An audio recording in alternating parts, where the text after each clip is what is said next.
The Civil War Battle Series, the first and second battles of Shimonoseki Straits. Ask your average passerby to name the Civil War battle fought farthest west, and you're likely to get an answer like Sabine Pass, Red River, or Mansfield. Ask that same passerby to name a Civil War naval battle, and the response might be the Monitor and the Merrimack. Far less likely of a response would be the South Atlantic blockade or any of the operations along the Mississippi River. Infinitesimal are the odds that someone mentions an encounter in the territorial waters of another nation. But while the Civil War was, of course, a domestic affair, the presence of the combatant navies on the high seas made it a global conflict that occasionally involved other nations. The Battle of Shimonoseki Straits was a notable Civil War-era action for the U.S. Navy in that it occurred in the Far East and didn't involve the Confederacy.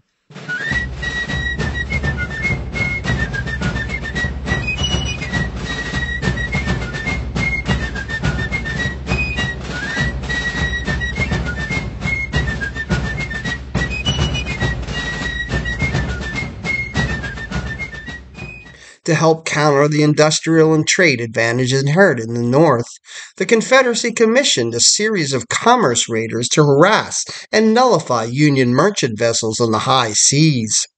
Confederate ships with names like Alabama, Shenandoah, Florida, and Sumter, built mostly in England, operated against Union shipping across the Atlantic, Pacific, and the Indian Oceans. In response, the Union Navy deployed its own sloops of war as counterforces, with the likes of the USS Kearsarge, USS Massachusetts, and the USS Wyoming dispatched to hunt down the Confederate raiders across the globe. So global was the conflict and the Union's hunt for Confederate commerce raiders that one of the Union's hunters ultimately found itself involved in the first hostile engagement between U.S. and Japanese forces. After having cruised in the Central and South American waters in search of Confederate raiders, the USS Wyoming deployed to the Far East in the summer of 1862 in continuation of that mission.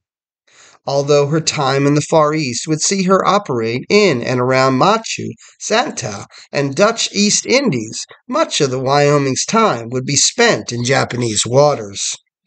While the early months of Wyoming's time in and around Japan proved relatively peaceful, with tours of local shrines and meetings with members of the Shogunate, by the spring of 1863, tensions in Japan were on the rise.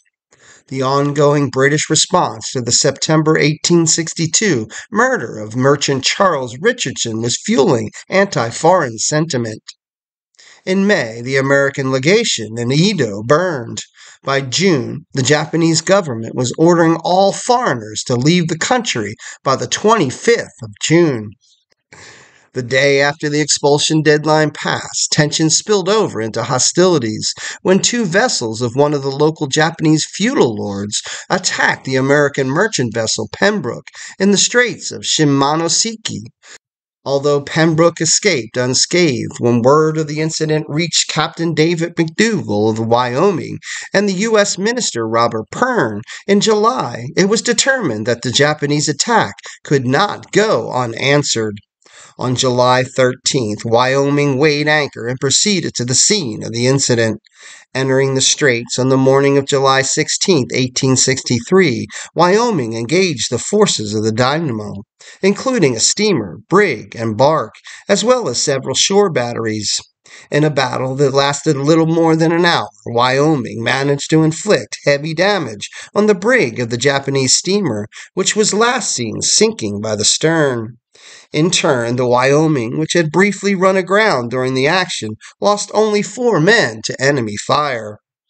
Having nullified 2 of the daimyō's vessels, but still under fire from the shore batteries, Wyoming exited the straits and retired to Yokohama.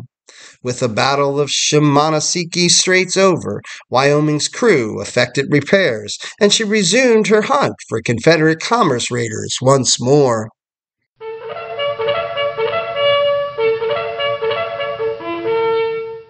The officer's call sounding means it's time for our book recommendation, and this time I recommend the book, The Civil War at Sea by Craig L. Symonds.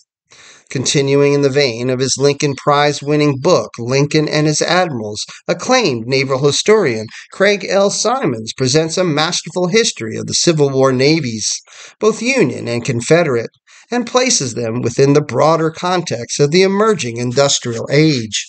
Symonds begins with an account of the dramatic pre-war revolution in naval technology, the advent of steam propulsion, the screw propeller, and a larger, more powerful rifle guns that could fire explosive shells as well as solid shot.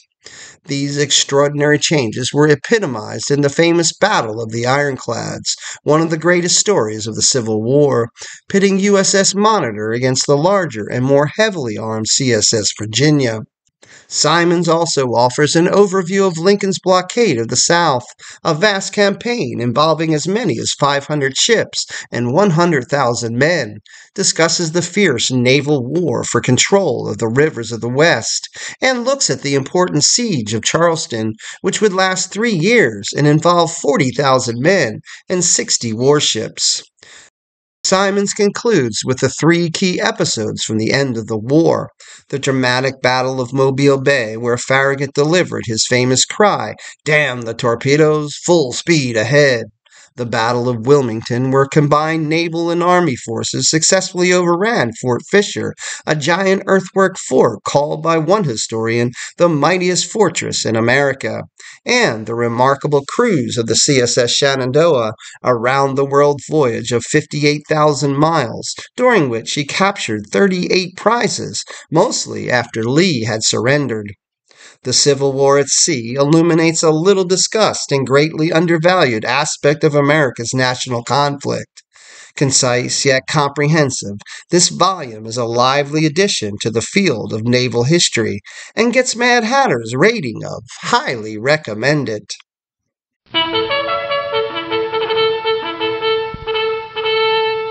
The Second Battle of Shimonoseki Straits, September 1864.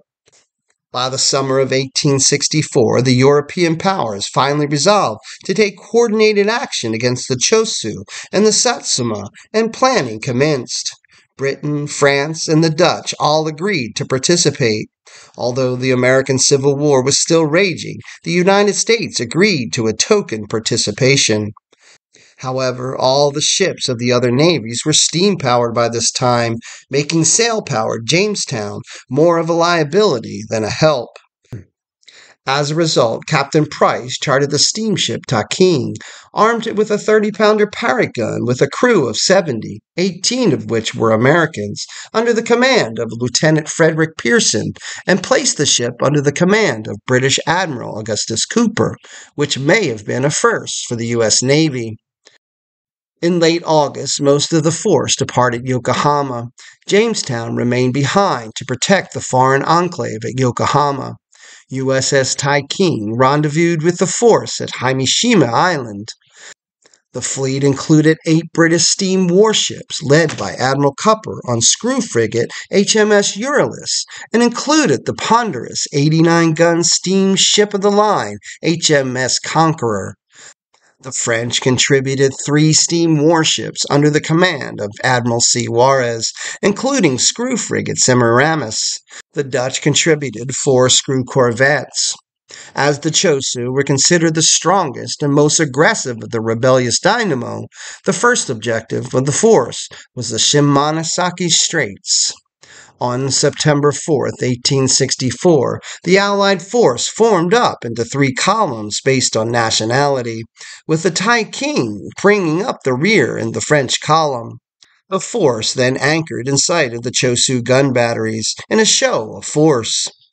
On September 5th, the Allied force arrayed itself with medium-sized ships in the range of the Chōshū batteries. The smaller ships arrayed to provide flanking fire on the fortification, and the 2 flagships and the ship-of-the-line Conqueror a bit further out, all with no reaction from the Japanese. However, with the first opening shot in the afternoon, 8 Chōshū gun batteries immediately returned fire. In the ensuing 3-hour gunnery duel, in which neither side accomplished much of anything, Taikang contributed 18 rounds from the Parrott gun. The Japanese guns finally fell silent, but the British and French admirals decided it was too late to put a landing force ashore.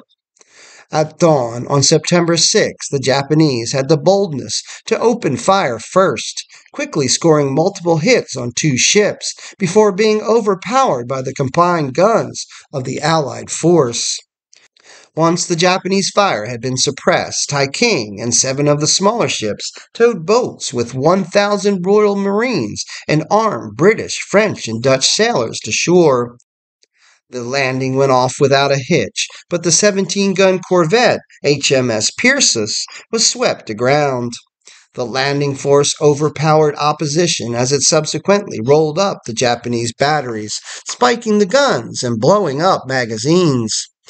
With the French and Dutch troops already re-embarking their ships, the last group of British sailors started their march back to the shore.